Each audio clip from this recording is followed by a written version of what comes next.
What's good, YouTube? It's your boy, Blue Blood Sports TV, back at y'all with another one.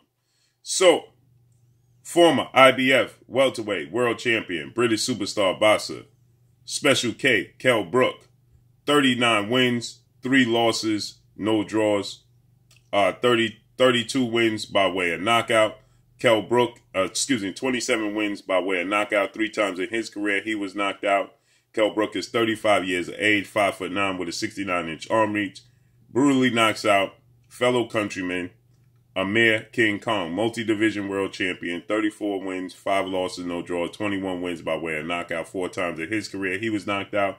35 years of age, 5'8.5" with a 71-inch arm reach.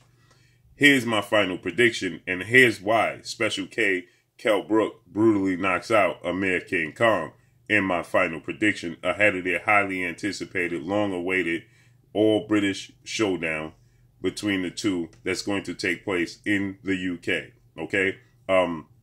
Amir King Kong has very fast hands. He's a multi-division world champion. Amir Khan is a better pure boxer. He's a better fluid athlete than Special K, Kell Brook. Kell Brook is, big, muscular, more technically sound. He's stiffer in his approach, okay? It's a lot like in the approach of, you look at how Tyson Fury and Anthony Joshua match up, okay? Anthony Joshua is more tightly wound. He's more technically sound. He's more, stiff, right? Where Tyson Fury is more fluid. He's more, agile in the ring, okay? And that's the comparison I could give you between Kell Brook and Amir King Kong, okay? Amir Khan has very, very fast hands. At one point in time, Amir Khan had the fastest hands in boxing. Between he and Mr. Gary Russell Jr., okay? But Amir Khan has fast feet as well. Amir Khan is very accurate with his punches. Amir Khan is a very good pure boxer. The problem between Amir Khan and Kell Brook is discipline, okay? Amir Khan, he can't help himself but to get in exchanges, and Amir Khan has a very huge glaring weakness, and that's Amir Khan has a very weak chin, okay? Kell Brook, he suffered a few injuries in his career when he lost to, when he dared to be great, moving up in weight to challenge then unified middleweight world champion superstar boxer Gennady Triple G Golovkin. That was September of 2016, and then he had a lot of success. Kell Brook did against Triple G, and Triple G had all the belts except for one, and he was considered the boogeyman at 160 at the middleweight division. And Kell Brook, he waved his hand for the fight, and Kell Brook, he weighed in at 159. It was a very close fight. One judge at the time of the stoppage in the fifth round, one judge had it 38-38. The other judge had it 38-38. And the last judge had it 39-37 in favor of Kell Brook. So but 2 judges had it tied up, a draw, and the other judge had it for Kell Brook. And the time of the stoppage, and he broke his orbital bone. He ended up having to take a knee and got a Gennady Triple G Golovkin got a TKO victory, okay? So with that said, that showed the success and the talent of Kell Brook. He was undefeated at that time. Gennady Golovkin was 35 wins, no loss and no draws. And he moved up 2 weight classes from 147 to 160. And he had a lot of success in that fight. But Gennady Golovkin's size, strength, it overwhelmed Kell Brook. Okay, then 9 months later, he came back to fight down to welterweight, weighed in 146.5 to fight undefeated, superstar boxer Errol the True Spence Jr. He was Errol Spence. Errol Spence was his mandatory for the IBF title, and Errol Spence broke the other orbital bone in the 11th round of that fight, stopping Kell Brook. Well, from there, Kell Brook, he moved up in weight. He had a bunch of lackluster performances. He moved up to 154.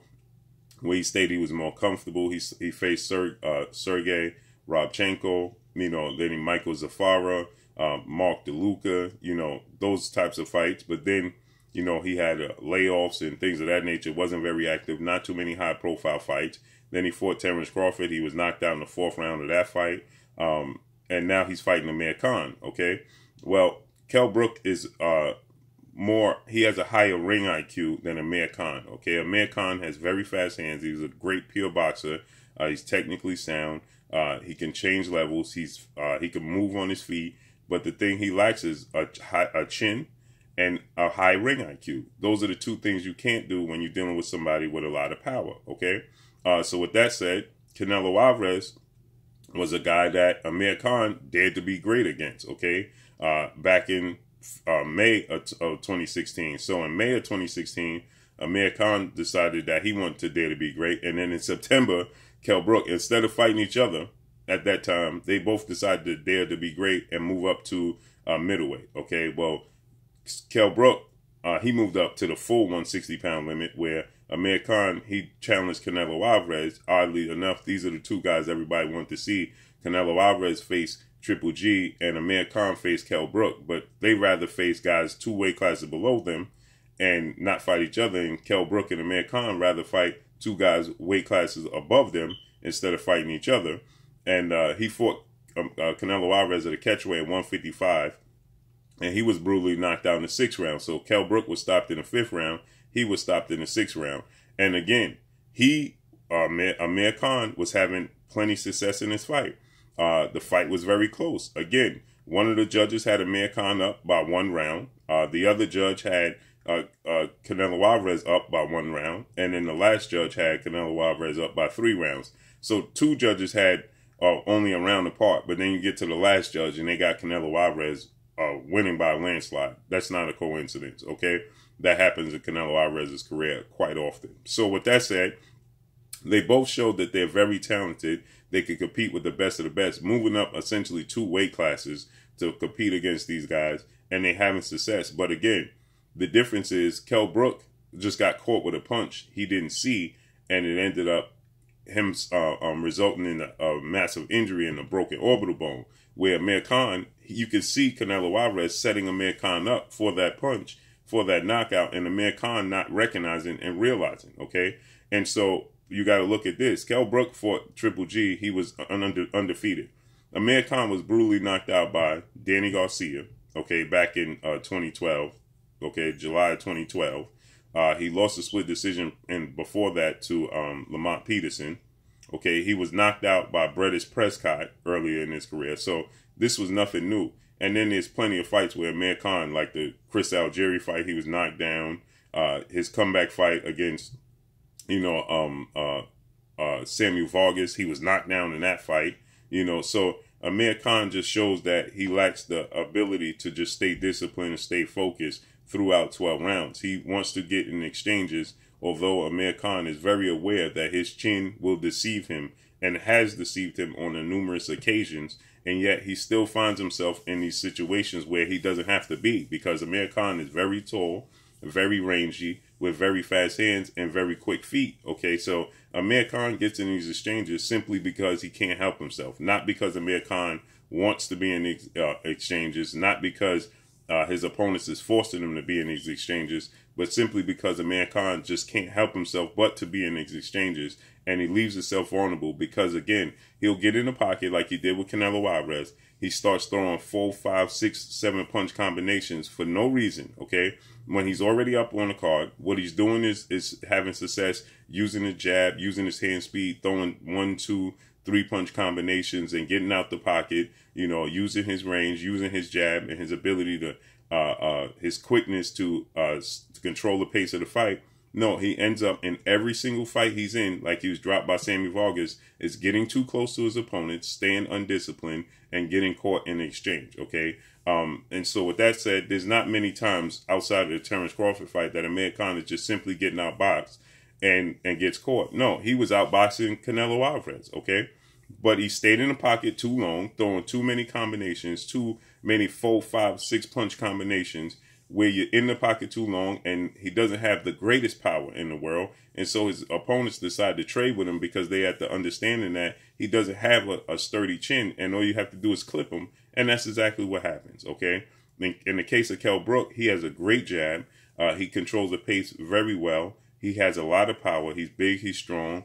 He's accurate with his punches. He picks his punches. The problem with Kell Brook is that he suffered that broken orbital bone against Errol Spence and against Gennady Golovkin, and those ugly injuries reared their head a few times. But even against Terrence Crawford, Kell Brook was outboxing Terrence Crawford, okay? Amir Khan was never outboxing Terrence Crawford. Kell Brook's jab was causing a lot of problems for Terrence Crawford, where he had to find ways to get on the inside. And Terrence Crawford is rangy at 5'8" with a 74-inch arm, so he has even longer arms than Amir Khan. And Terrence Crawford has a lot more power, but Kell Brook was controlling the pace. He was controlling the distance of Terrence Crawford, and I think he'll do the same thing with Amir Khan. And I think in the 6th round, you're going to see Kell Brook brutally knock out Amir King Khan, and he wants it. I don't think that Amir Khan has the power to have Kell Brook's eyes swelling or break his orbital bone or give him the trouble, even the power that Terrence Crawford presented, okay? So I think that in the beginning, Kell Brook's jab, timing beats speed, and Kell Brook has great timing, okay? Now, the problem with Kell Brook is making weight, if his energy is going to be there. That's the thing to look at. But I believe that Kell Brook, with his jab, his technical prowess, his discipline, he's going to knock out Amir Khan in the 6th round. So let's see how this plays out and unfolds. But that's all I got for y'all. Make sure you hit the like button. Drop a comment in the comment section. Let me know what y'all think. Y'all already know what it is. It's your boy Blue, Blue Blood Sports TV. Hate, like, comment, and subscribe. If you haven't subscribed, hit the subscribe button. Hit the like button. Hit the bell icon to get all the new notifications. Follow me on Instagram at Blue Blood Sports TV, all one word. Y'all already know what it is. Shout out to the entire LDBC. Shout out to New Media. Shout out to Black Media Row. Make sure you like and share the videos. That's all I got for y'all. Peace.